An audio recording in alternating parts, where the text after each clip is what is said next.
नमस्कार, रेशूज क्राफ्टी लाईफमध्ये आपल्या सर्वांचे खूप खूप मनापासून स्वागत आहे। आज आपण पहिली टिप पाहूया या डब्यासाठी। तर हा डबा पाहून तुम्ही ओळखला असालच की हा डबा तुपाचा आहे।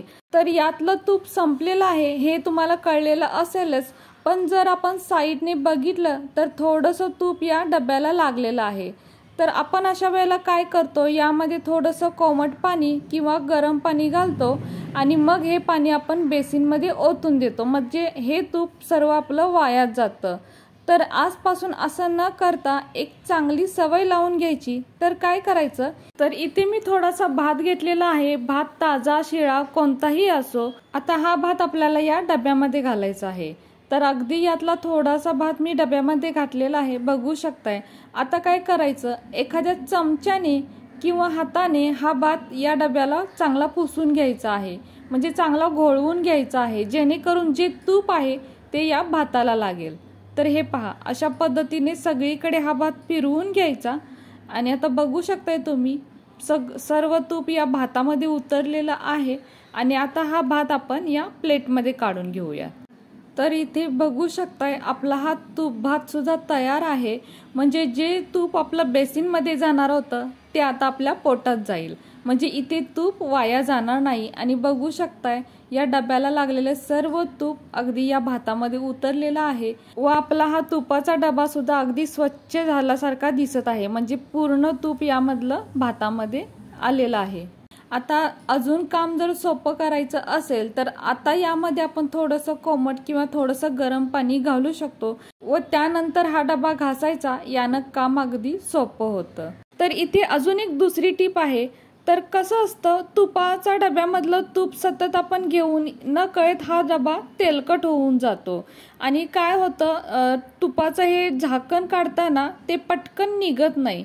तर अशा वेळेला काय करायचं, रबरची एक सोपी ट्रिक वापरायची। तर एक इथे रबर घ्यायचा आणि तो असा या टोपणाला अडकवायचा आहे। तर हे पहा, अशा पद्धतीने हा टोपणाला घालायचा आहे आणि त्यानंतर हे टोपण उघडण्याचा प्रयत्न करायचा। तर अगदी सहजच हे टोपण उघडलं जातं। तर कधी कधी डब्याची अशी टोपणं घट्ट बसतात, निघत नाहीत, तर अशा वेळेला रबर लावून तुम्ही हे टोपण उघडण्याचा प्रयत्न करा, ते पटकन उघडून जाईल। तर ही टीप तुम्ही नक्की एकदा वापरून पहा। त्यानंतरची टीप आहे बेसिनसाठी। तर आता हे बेसिन बघू शकताय, किचनच्या बेसिनला आपण जाळी वापरतो, पण अशा बेसिनला आपण जाळी वापरत नाही। तर त्यामुळे काय होतं, आपल्या या वॉश बेसिनमध्ये नकळतपणे धागे दोरे किंवा केस पडलेले असतात व ज्या वेळेला आपण हँडवॉश वगैरे करायला जातो त्यावेळेला काय होतं, पाण्यासोबत हे सर्व वाहून जातं आणि पाईपमध्ये अडकून बसतं, त्यामुळे काय होतं, बेसिन सुद्धा आपलं चॉकअप होतं। तर अशा वेळेला काय करायची, ही रबरची एक सोपी ट्रिक वापरायची। अशा पद्धतीने रबरला गाठ बांधून किंवा असे सुट्टे रबर यामध्ये टाकायचे आणि आता बघू शकताय मी ते तुम्हाला दाखवण्यासाठी दोरे या बेसिनमध्ये टाकले होते आणि पाणी सोडल्याबरोबर पहा हे वाहून गेलेले आहेत, पण रबरामुळे काय होतं, ते पाईपमध्ये जात नाहीत, तर असं या रबरलाच ते अडकून बसतात। यामुळे आपलं बेसिन हे चॉकअप होण्याची शक्यता खूपच कमी होते व बेसिन सुद्धा आपलं चांगलं राहतं।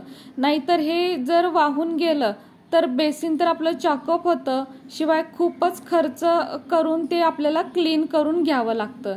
त्यापेक्षा अशी रबरची ट्रिक तुम्ही एकदा नक्की वापरून पहा। हे बेसिन सुद्धा क्लीन करायला आपल्याला सोपं जातं, कारण हे रबर काढले की यामधला कचरा सुद्धा निघून जातो। त्यानंतरची जी टीप आहे ती आहे हँडवॉशसाठी। आपल्या घरी जर लहान मुलं असतील तर काय होतं, पटकन हे दाबलं जाताना भरपूर असा हे हँडवॉश लिक्विड बाहेर येतं आणि यातलं हे हँडवॉश लिक्विड मग वाया जातं।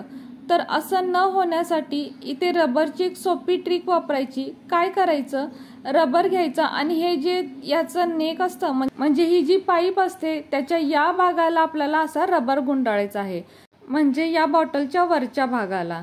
तर बघू शकताय, हवं तर इथे आपण 2-3 रबरचा सुद्धा वापर करू शकतो। तर इथे मी आता 2 रबर गुंडाळत आहे। तर हे पहा, यामुळे काय होतं, हे रबर इथे अडकले जातात आणि यामुळे पटकन जे प्रेस होतं ते होत नाही, ते अगदी कमी प्रेस होतं। जो स्पेस आहे तो या रबरमुळे कमी होतो आणि हे कमी दाबलं जातं, त्यामुळे अगदी हवा तेवढाच हँडवॉश लिक्विड बाहेर येतो व तो वायाही जात नाही। तर रबरची ही ट्रिक अवश्य वापरून पहा, खूप कामी येईल। त्यानंतरची टिप आहे या अशा प्रकारच्या नळासाठी। तर हे पहा, जे वरचं गोल आहे, तर असे गोल नळ काय होतं, पटकन खराब होतात असे म्हणतात, पण असं नाही, ते नळ पटकन खराब होत नाहीत, ते आपल्या वापरामुळे खराब होतात। तर काय करतो आपण, असं पाणी सोडतो आणि ज्या वेळेला बंद करायला जातो त्यावेळेला ते एकदम प्रेस करतो जास्त, कारण नळातलं पाणी पडत असतं आणि आपल्याला वाटतं की ते अजून नीट बंद नाही झालं, त्यामुळे आपण प्रेशर देऊन हे बंद करतो। तर अगदी हलकं प्रेशर देऊन बंद करायचं, खूप प्रेशर द्यायचं नाही। असं प्रेशर दिल्यामुळे हे नळ पटकन खराब होतात। तर हे आवर्जून करा, त्यामुळे असे नळ खराब होणार नाहीत। तर कसा वाटला तुम्हाला हा आजचा व्हिडिओ जर तुम्हाला थोडा जरी कामाचा वाटत असेल तर आपल्या माणसांसोबत नक्की शेअर करा। आणि हो, व्हिडिओ जर तुम्हाला थोडा जरी आवडला असेल तर प्लीज आपल्या या व्हिडिओला एक लाईक नक्कीच करा। नवीन असाल तर चॅनलला सबस्क्राईब करा, सोबत बेल आयकॉन प्रेस करा, म्हणजेच मी बनवलेले असेच नवनवीन व्हिडिओ सर्वात आधी तुम्हाला मिळतील। आता पुन्हा भेटू अशाच एका नवीन व्हिडिओ सोबत।